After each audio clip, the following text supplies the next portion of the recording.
Hello दोस्तों, स्वागत है आपका एक बार फिर स्टेमर्स एडुटेक में। यहाँ पे हम लोग DCA ADCA के कोर्स में जो फंडामेंटल ऑफ कंप्यूटर पढ़ाया जाता है उस पर बात कर रहे हैं। तो फंडामेंटल ऑफ कंप्यूटर में जो इनपुट डिवाइस पढ़ाया जाता है उस पर वीडियो बनाया जा रहा है। इनपुट डिवाइस पे ऑलरेडी 2 टॉपिक बन चुके हैं, जिसमें से एक है 17 टाइप के इनपुट डिवाइस जिसमें बताया गया है जॉयस्टिक वगैरह के बारे में, और दूसरा इनपुट डिवाइस का जो चैप्टर पढ़ाया गया उसमें बताया गया है माउस के बारे में।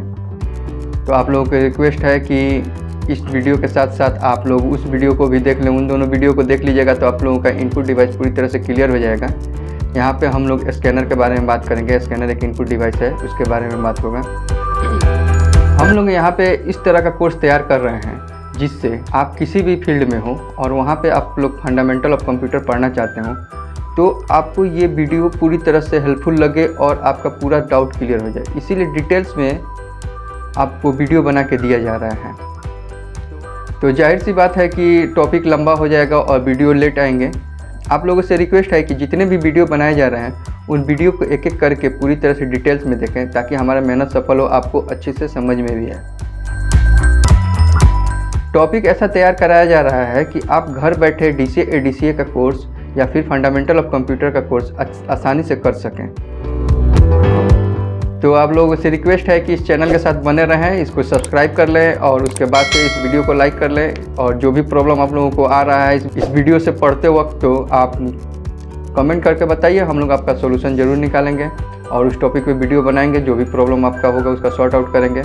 इस वीडियो को ज़्यादा से ज़्यादा शेयर करिए।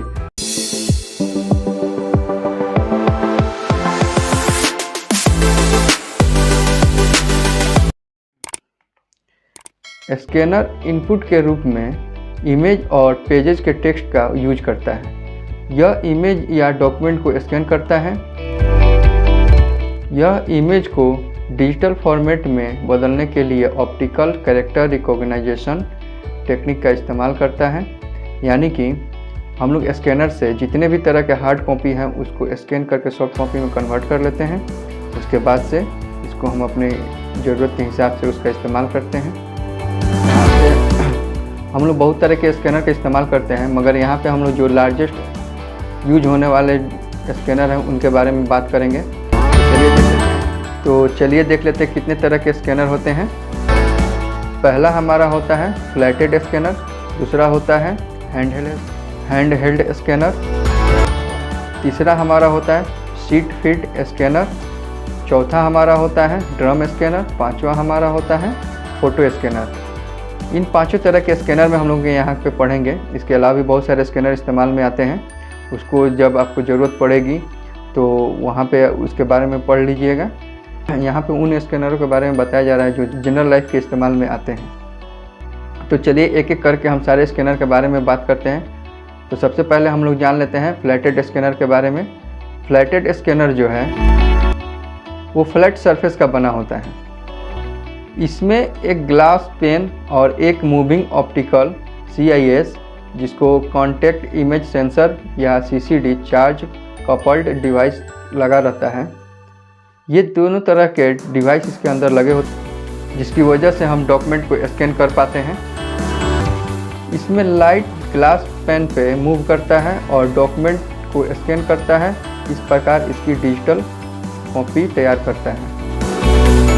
मतलब ये है कि जब हम कोई भी डॉक्यूमेंट स्कैनर के अंदर डालते हैं तो उसके सरफेस पे हम अपना डॉक्यूमेंट रख देते हैं और इसमें लाइट मूव करता है ऐसे, और मूव करने के बाद से क्या होता है कि डॉक्यूमेंट का इमेज स्कैन कर लेता है और उसका डिजिटल कॉपी में हमें प्रोवाइड करा देता है। तो देख लेते हैं हमारा स्कैनर कैसा दिखता है। हमारा स्कैनर कुछ इस तरह से दिखता है। देखिए, इस तरह का स्कैनर आप लोगों ने बहुत जगह पे इस्तेमाल होते हुए देखा है। जहाँ पे जेरॉक्स मशीन भी लगा रहता है वहाँ पे भी इसका इस्तेमाल होता है और ऑफिस वर्क में भी इसका इस्तेमाल अधिकतर होता है। तो चलते हैं, देख लेते हैं हम अपना अगला स्कैनर। हमारा अगला स्कैनर है hand held scanner. Hand held scanner का इस्तेमाल उस जगह पे होता है जहाँ पे छोटे छोटे ऑब्जेक्ट को हम लोग को स्कैन करना होता है। यह एक छोटा मैनुअल स्कैनिंग डिवाइस होता है जिसको हाथों से पकड़ा जाता है और उसे एक फ्लैट इमेज पे घुमाया जाता है जिसे स्कैन किया जाना है। यानी कि जिस ऑब्जेक्ट को स्कैन किया जाना है उस पर हम लोग इसको मूव करते हैं। मान लीजिए कि हमको इस सरफेस को स्कैन करना है, तो हम क्या करेंगे कि अपने हाथ में पकड़ के उसको ऐसे चलाएंगे तो स्कैन हो जाएगा। तो हम लोग इमेज देख लेते हैं कि कैसा है हमारा हैंड हेल्ड स्कैनर। हमारा हैंड हेल्ड स्कैनर कुछ इस तरह से दिखता है। देखिए, इसको हाथ से पकड़ा जाता है और ये जो स्पेस बना हुआ है यहाँ पे स्कैनर लगा रहता है, इसको स्कैन किया जाता है। इसका अधिकतर इस्तेमाल आप लोगों ने मॉल और शॉपिंग सेंटर में देखा होगा, जहाँ पे हम लोग जब भी परचेज करते हैं वहाँ पे हमें प्रोडक्ट को स्कैन करके हमें डिटेल्स बिल बनाकर दे दिया जाता है, तो वहाँ पे इसका इस्तेमाल सबसे ज़्यादा होता है। हम लोगों का अगला शीट फीड स्कैनर जो है, यह एक पार्टिकुलर पेज को स्कैन करने के उपयोग में आता है। इसमें हम लोग अधिकतर जगहों पे हम लोग क्या करते हैं कि जहाँ पे फैक्स करना होता है तो इस स्कैनर का इस्तेमाल करते हैं। इसमें हम लोग पेपर डालते हैं और ये पेपर को अंदर की तरफ खींचता है और खींचकर स्कैन करके हमें आउटपुट दे देता है। तो इसका डिफिनीशन देख लेते हैं। इस स्कैनर में डॉक्यूमेंट को स्कैन में दिए गए स्लॉट में डाला जाता है। इस स्कैनर में लाइट मूव नहीं करती है, इसके बजाय डॉक्यूमेंट स्कैनर के माध्यम से मूव करता है। मतलब ये है कि ये जो इससे पहले जो हम फ्लैटेड स्कैनर पर उसमें क्या होता था कि ऑब्जेक्ट हमारा फिक्स रहता था और लाइट मूव करता था, मगर इसमें उल्टा है। इसमें हमारा स्कैनर फिक्स रहता है और जिस डॉक्यूमेंट को हमको स्कैन करना है वो मूव करता है। ये हम देख लेते हैं कैसा दिखाई देता है। ये कुछ इस तरह से दिखाई देता है। इसमें हम लोग सिंगल पेपर स्कैन कर सकते हैं, मल्टीपल पेपर स्कैन नहीं कर सकते हैं। यानी कि ये बुक और मैगज़ीन को स्कैन करने के काम में नहीं आएगा, क्योंकि बुक और मैगज़ीन को अंदर जाने के लिए स्पेस नहीं मिलेगा। उसको स्कैन करने के लिए हम लोग फ्लैटेड स्कैनर का इस्तेमाल करते हैं। इसका इस्तेमाल अधिकतर सिंगल पेपर को स्कैन करने के लिए किया जाता है। तो चलिए हम अपना अगला स्कैनर देखते हैं। हमारा अगला स्कैनर है ड्रम स्कैनर। ड्रम स्कैनर में इमेज को स्कैन करने के लिए एक फोटो मल्टीप्लायर ट्यूब लगा रहता है, जिसको PMT शॉर्ट फॉर्म में कहा जाता है। इसमें हम लोग ऑब्जेक्ट को डालते हैं।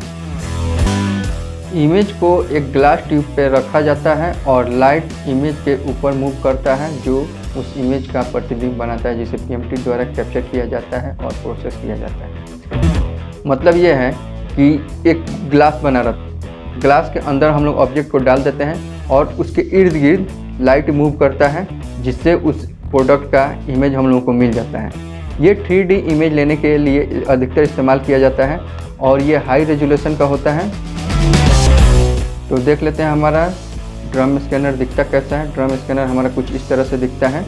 इसके अंदर हम लोग ऑब्जेक्ट को डालते हैं और ये क्या करता है कि इसके ऑब्जेक्ट के चारों तरफ घूमता है, यानी कि 3D मॉडल में हम लोगों को स्कैन करके देता है और ये डिटेल देता है। इसका रेजोल्यूशन बहुत ही हाई होता है।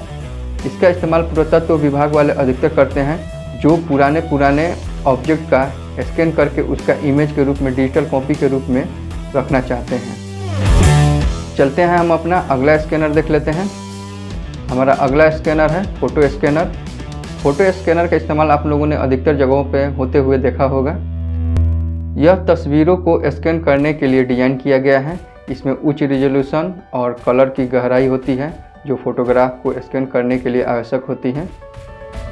तो आप लोगों को याद आ गया होगा कि आपने ये स्कैनर कहाँ पे देखा होगा। ये स्कैनर आप लोगों ने अधिकतर स्टूडियो में देखा होगा, जहाँ पे ये क्या करता है कि पुराने फ़ोटो को स्कैन करता है और उसको डिजिटल फॉर्मेट में हम लोगों को दे देता है और उसके बाद से हम लोग इसको बाकी सॉफ्टवेयर के मदद से फ़ोटो को क्लीन करते हैं या फिर उसका अलग प्रिंट आउट लेते हैं। इसमें एक ख़ास बात और होती है कि इसमें इनबिल्ट सॉफ्टवेयर आता है, जो ऑटोमेटिक पुराने इमेज को क्लीन करके नए फ़ोटो की तरह रीस्टोर कर देता है। इसीलिए इसका इस्तेमाल अधिकतर स्टूडियो में किया जाता है, जहाँ पे फ़ोटो पुराना हो गया है और कुछ पार्ट है जो उसको उड़ गए हैं, वहाँ पे इसको रीस्टोर करने के लिए इस स्कैनर का इस्तेमाल होता है। तो यहाँ पे हमारा स्कैनर का टॉपिक समाप्त होता है और एक और इनपुट डिवाइस का टॉपिक समाप्त होता है। इससे पहले वाले जितने भी इनपुट डिवाइस आप लोगों को पढ़ा दिए गए हैं, उसको भी जाकर उस वीडियो को देख लीजिए और नोट्स बना लीजिए। इसके अलावा हमारा एक और लास्ट इनपुट डिवाइस बच जा रहा है, कीबोर्ड, जिसके बारे में जल्दी वीडियो आएगा। उस वीडियो का आने में थोड़ा लेट लगेगा, क्योंकि पूरे डिटेल्स में कीबोर्ड के बारे में पढ़ाना है। कीबोर्ड बहुत तरह के इस्तेमाल होते हैं। उस पर वीडियो बनाने में थोड़ा टाइम लग जाएगा। तो आप लोगों से रिक्वेस्ट है कि इस चैनल के साथ बने रहें। आज के टॉपिक में बस इतना ही। आप लोगों से रिक्वेस्ट है कि इस चैनल को सब्सक्राइब कर लें, इस वीडियो को लाइक कर लें और जितने भी कंप्यूटर पढ़ने वाले लोग हैं उन तक इस वीडियो को पहुंचाएं। मिलते हैं हम अपने अगले वीडियो में, तब तक के लिए wish you all the best, good luck, thank you.